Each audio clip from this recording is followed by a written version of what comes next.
علیہ وسلم کی سیرت مطہرہ کے تذکرے ہو رہے ہیں، اور آپ کی زندگی کے بہت سے اہم واقعات میں سے ایک واقعہ افک بھی تھا، جس کا تذکرہ گزشتہ 2 روزوں میں کیا۔ افک کا لفظی معنی طوفان ہے، طوفان اٹھا دینا کسی بھی حوالے سے۔ تو آپ کی ذات اقدس کے حوالے سے یہ بہت گہری سازش چلی گئی منافقین کی طرف سے کہ آپ کی ذات اقدس کو نشانہ بنایا گیا۔ اس پورے واقعے کو واقعہ افک کہا جاتا ہے۔ اما عائشہ صدیقہ مطہرہ مزکیہ رضی اللہ عنہا کے تذکرے پھر اللہ نے آسمانوں سے اتارے، اور ایک لفظ سبحانک ھذا بہتان عظیم، یہ آپ کی شان کے وہ پہلے کلمات الفاظ ہیں۔ جس طرح اللہ پاک ہے اسی طریقے سے یہ عائشہ بھی پاک ہے۔ بڑی عظمت کی بات ہے کہ اللہ رب العزت نے اما عائشہ صدیقہ رضی اللہ تعالی عنہا کی اس حد تک تعریف فرمائی،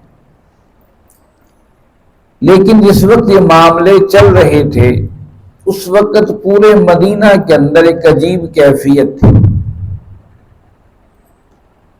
بعض لوگوں کے خیالات کچھ تھے اور بعض کے خیالات کچھ تھے۔ پورا پروپیگنڈا کی مشین پورے مدینے میں چل رہی تھی۔ آپ یہاں چوکوں چوراہوں پر کسی لڑکا اور لڑکی کو اکٹھے دیکھیں اور اس کے بعد پورے محلے میں باتیں ہونے لگیں تو عجیب و غریب باتیں ہوا کرتی ہیں۔ ان عجیب و غریب باتیں دن میں بھی ہوتی ہیں، رات میں بھی ہوتی ہیں۔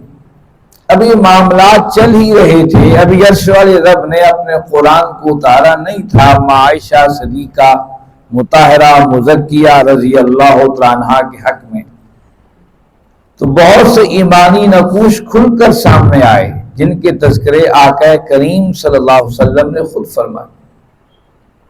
ان میں سے ایک اہم واقعہ یہ ہے جس سے میں نے گزشتہ روز یہ عرض کیا، آپ کی ایک اور زوجہ محترمہ حضرت زینب بنت جحش رضی اللہ تعالی عنہا ام المومنین، ان کی بہن حمنہ بنت جحش بھی اس معاملے میں شریک تھی۔ اگرچہ مومن تھی، اہل ایمان تھی، لیکن دیکھیے جب معاملات چلتے ہیں، پروپیگنڈا چلتا ہے، اس سے اہل ایمان بھی متاثر ہوتے ہیں، پختہ ایمان والے بھی متاثر ہو سکتے ہیں۔ حمنہ بنت جحش رضی اللہ تعالیٰ عنہا بھی خواتین کے اندر عائشہ رضی اللہ تعالیٰ عنہا کے حوالے سے کچھ عجیب و غریب باتیں کر رہی تھیں۔ ان حالات میں آقا کریم صلی اللہ علیہ وسلم نے چاہا کہ میں زینب بنت جحش سے پوچھوں، آخر وہ ان کی سوکن بھی ہیں اور اکٹھے دن رات گزارا بھی ہے، کوئی ایسا مرحلہ، کوئی ایسا کمزور مرحلہ انہوں نے بھی شاید دیکھا ہو۔ آپ نے ایک دن زینب بنت جحش رضی اللہ عنہا کو بلایا، فرمایا زینب ذرا مجھے عائشہ کے متعلق بتاؤ، عائشہ کیسی ہیں؟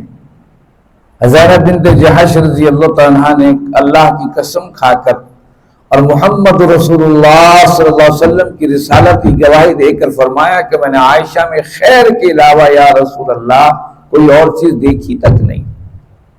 حالانکہ ان کی سگی بہن ہیں جو پورے مدینہ کے اندر تمام افراد کے ساتھ شریک ہیں، خواتین کے ساتھ ہی کہہ سکتی تھی، سوکن بھی تھی، اور ہمیشہ جب گھروں میں سوکنوں کا معاملہ آتا ہے تو سوکنیں کوئی ایسی بات کر ہی دیا کرتی ہیں، لیکن یہ بہت بڑی گواہی تھی۔ اور اس گواہی پر ہم عائشہ فرماتی ہیں جب بھی حضرت زینب بنت جحش رضی اللہ عنہ میرے پاس آتی میں ان کو اٹھ کر استقبال کرتی اور میں کہتی یہ وہ ہیں جنہوں نے میری اس وقت برات کا اعلان کیا جب اللہ رب العزت نے رب کے قرآن کو اتارا نہیں تھا۔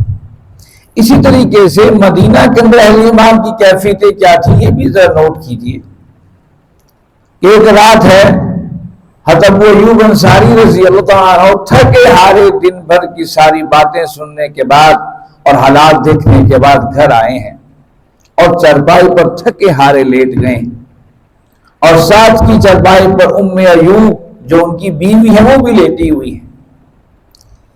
باتوں میں ام ایوب نے پوچھا ابو ایوب تمہارا کیا خیال ہے یہ پروپیگنڈا مدینے میں چل رہا ہے، حضرت عائشہ پر جو انگلی اٹھا رہے ہیں تمہارا کیا خیال ہے؟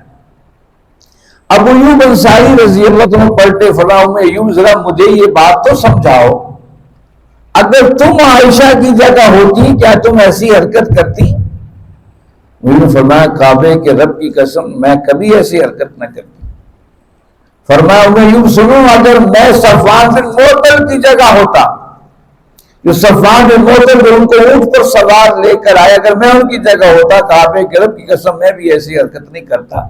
لیکن ایوب عائشہ تم سے کہیں حد درجہ بہتر ہیں، اور صفوان بن معطل مجھ سے کہیں بہتر حضور کے صحابی اور مسلمان ہیں، میں کیسے تصور کر سکتا ہوں کہ یہ وہ حرکت ہو سکتی ہے؟ جہاں ایسے مخالفتیں چل رہی تھیں وہ ایمان کے ایسے نقوش بھی تھے۔ اس لیے قرآن جب اترا سورہ نور کے اندر اللہ رب العزت نے عائشہ صدیقہ رضی اللہ عنہا کی برات اتاری۔ انشاءاللہ جب قرآن پاک کا ہم تفسیر پڑھ رہے ہیں، جب سورہ نور کو پڑھیں گے انشاءاللہ اس کی اپنا ہی مزہ اور چاشنی ہے، اس سورہ توبہ کی طرح اس کا الگ ہی ایک رنگ ہے۔ تو اس میں اللہ نے فرمایا کہ یہ پروپیگنڈا چل رہا تھا، اہل ایمان نے کھڑے ہو کر یہ بات کیوں نہ کہہ دی کہ معاملہ یہ ہو ہی نہیں سکتا ہے، اس پر انگلی اٹھا رہے، اس کی حیثیت دیکھو وہ کون ہے۔ ایک وہ ہے جو اللہ کے نبی صلی اللہ علیہ وسلم کی زوجہ محترمہ، کیا تم انگلیاں اٹھاتے ہوئے دیکھ نہیں رہے کس کے اوپر انگلیاں اٹھا رہے ہو؟ اس پر بڑی تفصیل اللہ رب العزت تذکرہ فرمایا۔ انشاءاللہ سورہ نور جب آئے گی ہم اس کا تذکرہ کریں گے۔ اس کے بعد یہ بڑا اہم واقعہ تھا، اس کے بعد ساری منافقین کا زور ٹوٹ گیا، اور اس میں جن اہل ایمان کو سزائیں ملی، منافقوں میں سے کسی کو سزا نہیں ملی۔ اور پھر اس کے بعد جب اگلا جمعہ آیا اس برات کے بعد، پھر یہ عبداللہ بن ابی منافق اٹھا، اور جو سب سے بڑا پروپیگنڈا کرنے والا تھا۔ اللہ کے رسول جب جمعہ خطبے کے لیے تشریف لائے، یہ آگے بڑھا، اس نے اللہ کے نبی صلی اللہ علیہ وسلم کو قمیص چوما اور کہا سنو مدینہ والو، جو محمد رسول اللہ صلی اللہ علیہ وسلم بات کہیں ان کی اطاعت کرو، یہ سچے نبی ہیں۔ لوگوں نے جوتے اٹھا کے مارے، کہا عبداللہ بن ابی اب بھی بدبخت تو باز نہیں آیا، اور اس کو مسجد سے نکال دے، چلو یہاں سے نکلو۔ اور اس کے بعد اللہ کے نبی صلی اللہ علیہ وسلم نے عمر کی طرف دیکھا، کہا عمر مجھے یہ بتاؤ، جب تم نے کہا تھا اسے قتل کر دو، اگر میں قتل کر دیتا اس کے کئی حامی اس کے حمایت میں اٹھ کھڑے ہوتے، اور آج کیفیت یہ ہے کہ میں خود اس کے حامیوں سے کہوں اسے قتل کر ڈالو، وہ اسے اس جرم میں قتل کر ڈالیں گے۔ حضرت عمر فاروق فرمانے لگے یا رسول اللہ صلی اللہ علیہ وسلم، اللہ اور اس کے رسول بہتر جانتے ہیں، وہی باتوں کو سمجھتے ہیں۔